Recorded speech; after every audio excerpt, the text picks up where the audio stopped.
haven't always been a good neighbor, not at all. In fact, I wasn't even a good Christian. I ran from God most of my adult life, but it was in this very room that I found him again. For a long time, Jesus was like trapped in my house. He was trapped in here, and I didn't know how to let him out.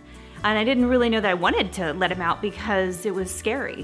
When he finally gave me this idea that I should maybe start getting to know the people that he put around this house, it was at first exciting. I was really excited to do that. I knew what I would say. I could just envision it happening, but I didn't know what to do. And then when it became a reality, I got really scared.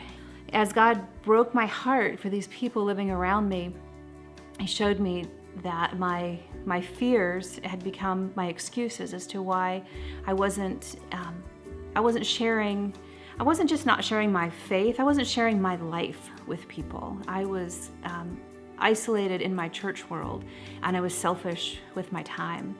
But as he broke me of those things, he showed me the blessing that's on the other side and the incredible people who live around us. So this is what I do. I invite my neighbors over for coffee. And as I've done that, and as I've helped other women do that through a ministry called the Neighborhood Cafe, I made a lot of mistakes along the way. I made a lot of mistakes, and God was gracious and he cleaned up after all of them.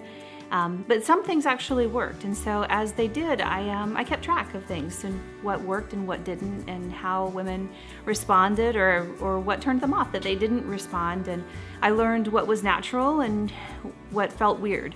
And I didn't want to be weird. I didn't want to go out into my neighborhood with an agenda to convert people or to get people to come to my church. I really just wanted to be friends, And so that became a ministry called the Neighborhood Cafe, and it eventually became a book, and it's called How to Love Your Neighbor Without Being Weird. And it's for anyone who says, I get it. It's Christ's number 2 command. Love the Lord your God with all your heart and soul and strength, and love your neighbor as yourself. Like, we get that. We don't need anybody else to tell us that that is a good idea and something we should all be doing. But what we need to know is how.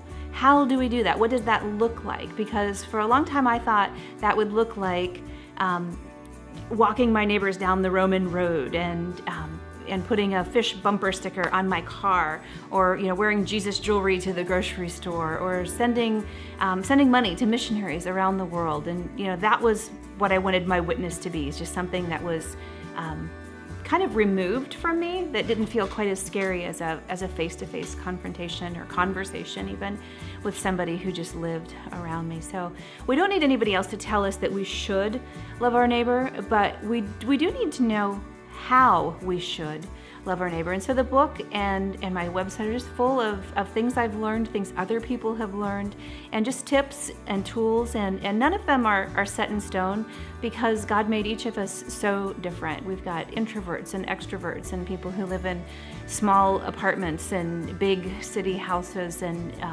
country ranches. So everything's adaptable and practical, that you can figure out what's your niche and how did God design you and your personality and your neighbors. And so to find your gift, your niche, and to use it in your community.